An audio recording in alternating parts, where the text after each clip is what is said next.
Sermon 99 of Nahjul Balagah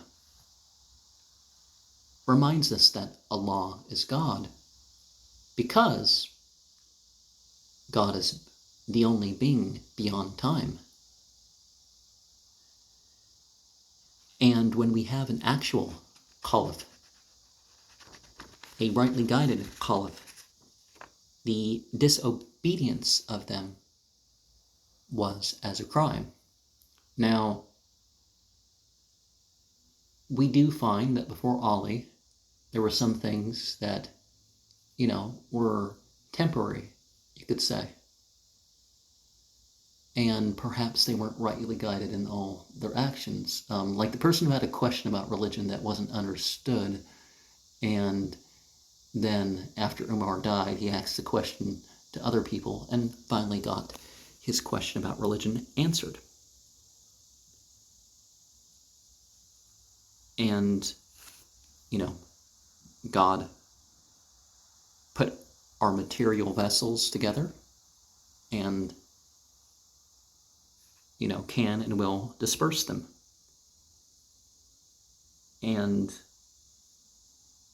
Kufa was going to face some issues and it was going to lose its power, but there was going to be something that remained of what happened with that was going to continually be able to produce a harvest.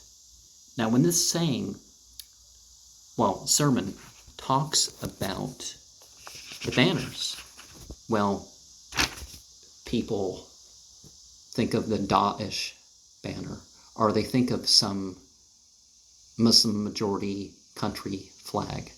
Now, Islam had three main historic flags in the early age, and they had green, they had black, and they had white.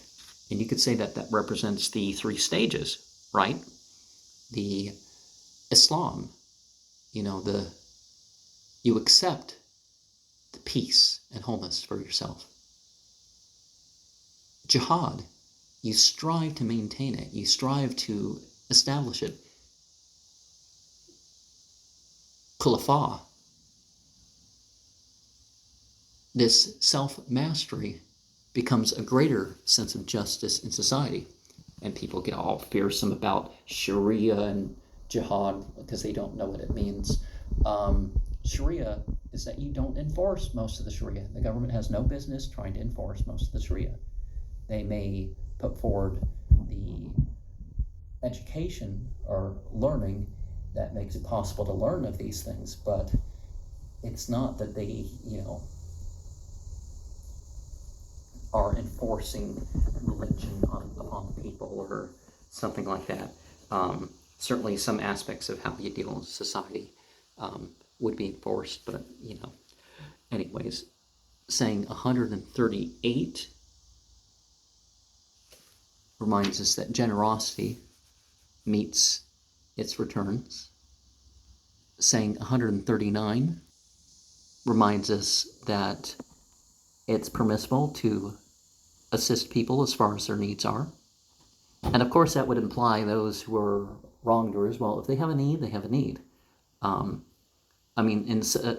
There's still to this day in my country cases where people die of thirst and hunger, not because of some medical issue out of control, but because of, the neglect in the incarceration system. Same thing with their safety.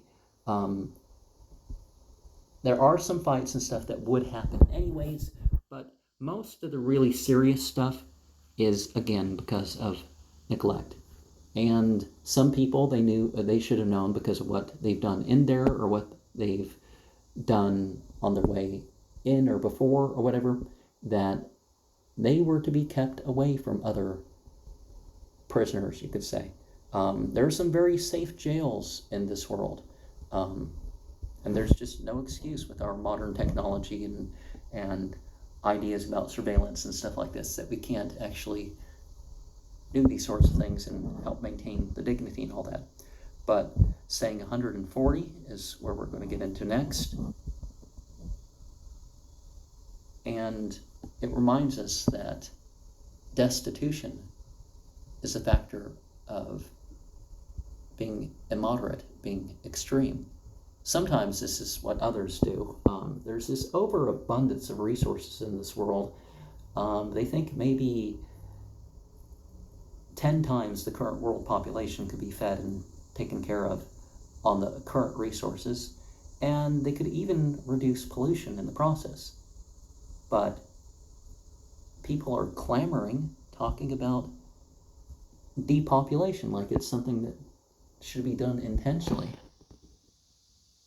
And in a way, it may at some point be done unintentionally, either through disasters, because, the risks of nuclear power plants or something like that, or because there hasn't been the care, and that results in some issues.